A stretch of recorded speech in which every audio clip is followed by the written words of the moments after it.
আসসালামু আলাইকুম। Medical admission টেস্টের জন্য কিভাবে ফিজিক্সের প্রিপারেশন পূর্ণাঙ্গভাবে নেওয়া যায়, অর্থাৎ তুমি কিভাবে 25 চলে আসছে, এটা হবে 20-এ 20 কিভাবে তোলা সম্ভব। সো আমরা সেটারই আজকে কথা বলবো। সো দেরি না করে আসলে শুরু করা যাক আমাদের medical physics preparation A to Z। শুরুতেই অ্যাজ অলওয়েজ কেমিস্ট্রির মতো এখানেও বলবো যে ভাইয়া তোমাকে একটা রাইট বুক সিলেকশন করতে হবে, প্রপার বুক সিলেকশন করতে হবে, and that book is Ishaq স্যারের বই, ঠিক আছে? এবং তুমি যদি এক্সট্রা রাইটারের কোনো একটা বই পড়তে চাও সেই ক্ষেত্রে সেটা হচ্ছে তপন স্যারের বই হবে, এর বাইরে আর কোনো রাইটারের বই নিয়ে মাতামাতি করা যাবে না। এবং এই ক্ষেত্রেও সেম কথাই আমি বলবো যে তপন স্যারেরও সব লাইন লাগে না, আসলে কোন লাইন লাগে তো এটা তুমি বুঝবা না, না বুঝবা এই জন্যই তুমি একটা সুন্দর মতো একটা অ্যাডমিশন গাইড নিয়ে নিবা। সো আমরা প্রিফার করি যে আমাদের কিউএনএ মেডিকেল অ্যানালিসিস মেগাবুক, এটার উপর আমরা 100% কনফিডেন্ট। বিগত বছরগুলোতে এখান থেকেই প্রায় 95-98% আমরা প্রতিটা সাবজেক্টে কমন দিতে পারছি আলহামদুলিল্লাহ। সো এই জন্য আমরা এইটাই রেফার করব তোমাদেরকে। সো তোমরা একটা কিউএনএ মেডিকেল অ্যানালাইসিস মেগাবুক তোমরা কালেক্ট করে নিবা, সেখান থেকে তোমরা তপন স্যারের তথ্য পড়তে পারবা, আবার ইশাক স্যারের তথ্যগুলো সুন্দরভাবে সাজিয়ে দেওয়া আছে, খুব কুইক একটা রিভিউ দিতে পারবা, সোজা কথা। হ্যাঁ, তো আমরা একটু বইটাতে দেখাই আদৌ কি আছে, হালকা করে একটু আমরা দেখাই বইগুলোতে কি আছে। এই যে দেখো, একটা শুরুতেই একটা চ্যাপ্টারে বিভিন্ন আলোচনা দেখতে পাচ্ছ, ছক ওয়াইজ অনেক সুন্দর করে বিভিন্ন আলোচনা, পয়েন্ট পয়েন্ট করে বিভিন্ন কিছু আলোচনা করা আছে। সো আলোচনা করা শেষ, দেন হচ্ছে আমরা সুন্দর মতে সেই চ্যাপ্টারের প্রয়োজনীয় সূত্রাবলী, সেই সূত্র থেকে কি কি ম্যাথ আসতে পারে, ছোটোখাটো ম্যাথ, সেগুলো আমরা একটু আলোচনা করেছি। দেন হচ্ছে আমরা মেডিকেল এবং ডেন্টালে কী কী প্রশ্ন এসেছে সবগুলো কোশ্চেনের ব্যাখ্যা সহ সলভ দিলাম। দেন আমরা হচ্ছে অনুশীলনীতে যত ধরনের ম্যাথ আছে সেটা ইশাক স্যারের বইয়ের ম্যাথ, অর্থাৎ আমির হোসেন ইশাক স্যারের বইয়ের ম্যাথ, দেন হচ্ছে শাহজাহান তপন স্যারের বইয়ের ম্যাথ, বইয়ের অনুশীলনী, দেন হচ্ছে তোফাজ্জল স্যারের বই এর অনুশীলনী, অর্থাৎ সবগুলো অনুশীলনী আমরা যতগুলো অনুশীলনী করার আগে সবগুলো অনুশীলনী সলভ আমরা দিয়ে দিছি। সো এখান থেকে তোমরা একটা বেস্ট প্রিপারেশন নেওয়া সম্ভব।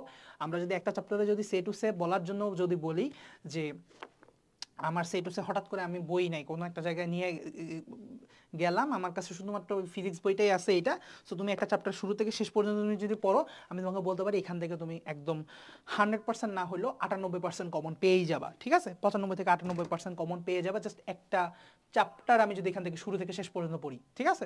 তারপর আমরা বলবো মেইন বইয়ের বিকল্প হয় না, মেইন বই তুমি পড়বা অবশ্যই, এটাকে আমরা নিরুৎসাহিত করি না, কারণ এইটা নিরুৎসাহিত করা মানে হচ্ছে আমি একটা মানে ব্যবসায়ীর মতো কথা বলতেছি, যেটা আমার কখনোই সাজবে না, কারণ আমি স্টুডেন্টদের উপকারের জন্য কথা বলতেছি। আমি যে জিনিসটা ফলো করে আসি নাই সেই জিনিসটা আমি কখনো আমার স্টুডেন্টদের বলতে পারবো না।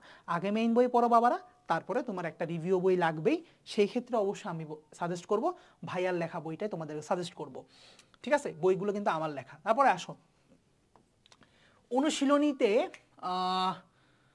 খুব বেশি ফোকাস দেওয়া। আমি আগেও বলছি যে কেমিস্ট্রি এবং ফিজিক্স এই দুটো সাবজেক্টের জন্য অনুশীলনী হচ্ছে বস। অনুশীলনী থেকে প্রশ্নে আসার সম্ভাবনা 80-90%। 80-90% প্রশ্ন আসে হচ্ছে ফিজিক্স এবং কেমিস্ট্রিতে তোমার হচ্ছে অনুশীলনী থেকে, সেটা বিগত কয়েক বছর ধরে আমরা দেখতে পাচ্ছি, ব্যতিক্রম বছর কিছু বাদ দিলে। সো ব্যতিক্রমী বছরগুলোর কথা বাদ যদি দিয়ে থাকি তাহলে আমরা বলবো অনুশীলনীকে একদম মুখের আগায় রাখতে হবে, এমনভাবে রিপিটেডলি রিভাইজ অ্যান্ড প্র্যাকটিস করতে হবে, এই জিনিসটা মাথায় আমরা রাখবো। এবং অনুশীলনীতে কিছু ম্যাথ থাকে, তাই না? অনুশীলনী ম্যাথগুলোতে একটা জিনিস লক্ষণীয় একটা জিনিস ব্যাপার আছে, সেই লক্ষণীয় ব্যাপারটা তোমাদের সাথে শেয়ার করি, আমার কাছে মনে হয় তোমাদের প্রিপারেশন একটু হেল্প হবে। সেটা হচ্ছে ফার্স্ট পেপারের ম্যাথ একটু বেশি আছে সেকেন্ড পেপার থেকে। এবং আরেকটা মজার ব্যাপার, এই ম্যাথগুলো ফার্স্ট পেপারে কোথা থেকে আসে? বিশেষ করে গতিবিদ্যা থেকে আসে, না হয় ভেক্টর থেকে আসে, তারপরে হচ্ছে তোমার ইয়া থেকে আসে, কাজ ক্ষমতা শক্তি থেকে আসে। অর্থাৎ এই ম্যাথগুলাই, এই চ্যাপ্টার থেকে ম্যাথগুলোই সবচেয়ে বেশি আমি দেখছি কি মেডিকেল অ্যাডমিশন টেস্টে সার্কুলেট হয়েছে, এই চ্যাপ্টারগুলো থেকে ম্যাথ হয়েছে। সো এটা মাথায় রাখবে। ইভেন সেকেন্ড পেপার ক্ষেত্রে চলো তড়িৎ নিয়ে না হয় কিছু একটা প্রশ্ন হয়েছে, অর্থাৎ এই চ্যাপ্টারগুলাই হচ্ছে মোটামুটি ম্যাথের জন্য একটু কোর চ্যাপ্টার। এটা আমার অ্যানালাইসিসে আমি দেখছি তোমরা ফার্দার অ্যানালাইসিস করবা, তোমাদের অ্যানালাইসিস থেকে সেটা কি বের হয় তোমরা দেখবা। অর্থাৎ একটা কথা মনে রাখবা, কখনোই ব্লাইন্ডলি কারো কথা বিশ্বাস করবা না। কারো থেকে একটা জিনিস যেমন আমার থেকে শিখে নিলে যে কোশ্চেন অ্যানালাইসিস করে নিবা, এখন নিজে গিয়ে আমি আমার একটা অ্যানালাইসিস বললাম, এটার সাথে তুমি নিজে আবার অ্যানালাইসিস করে মিলাবা আমার কথাটা কত ভাগ সত্য।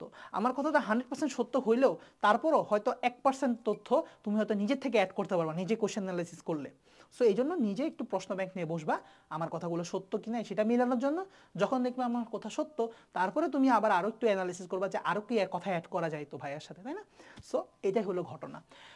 তো এই হলো মোটামুটি কথা। সো ম্যাথ প্রশ্ন অনুশীলনী থেকে তুমি মোটামুটি কমন পাবা।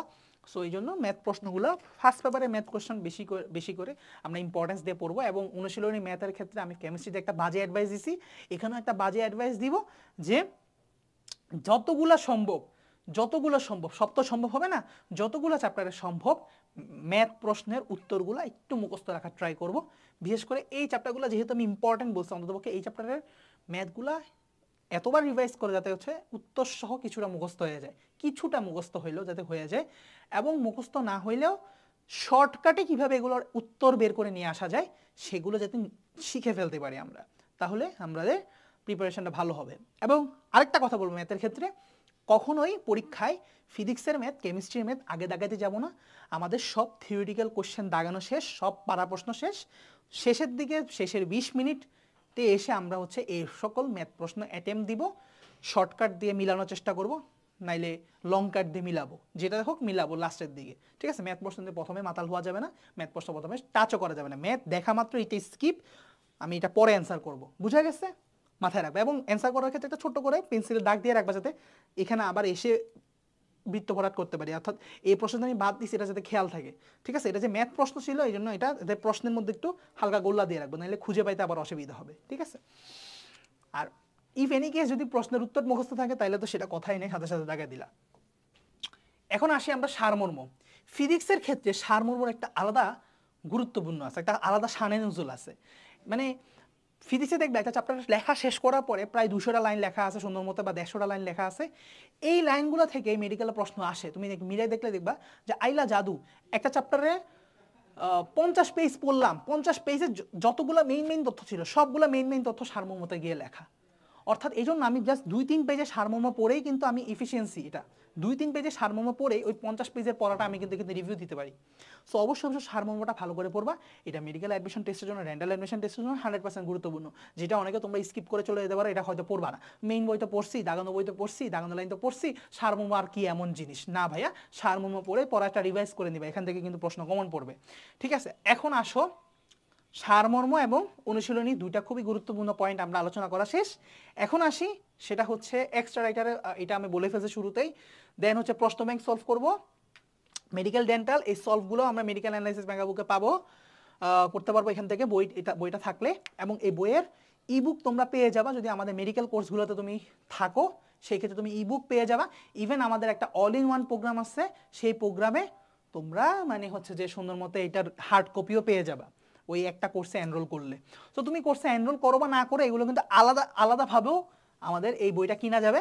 সো আলাদাভাবে বই কেনার লিঙ্ক রকমারিতে গেলেই বইয়ের নামটা সার্চ দিবা, সুন্দর মতো রকমারি থেকে কিনতে পারবা, অথবা আমাদের এখানে ডেসক্রিপশনে লিঙ্ক দেওয়া থাকবে, লিঙ্ক থেকেও চাইলে খুঁজে বের করতে পারবা, ঠিক আছে? যেভাবে কিনো, আমার কথা হচ্ছে বইটা কিনো, বইটা ভালো, কোর্সের থেকেও ইম্পর্টেন্ট হচ্ছে এখানে বইটা, ঠিক আছে? এখন আসো, বেশি এক্সাম দেওয়া, ভুল সংশোধন করা, অ্যাজ অলওয়েজ আমি আগেও বলছি, বেশি এক্সাম দিলে এক্সাম ফিয়ার কমবে, এক্সামের নার্ভাস ব্রেকডাউনটা যে হয়, নার্ভাস ব্রেকডাউনটা এটা যাতে না হয় সেজন্য তোমাকে বেশি এক্সাম দিতে হবে, প্রতিটা এক্সামের ভুল সংশোধন করতে হবে, ভুল কেন করলাম সেটা আবার পড়ে ফেলতে হবে।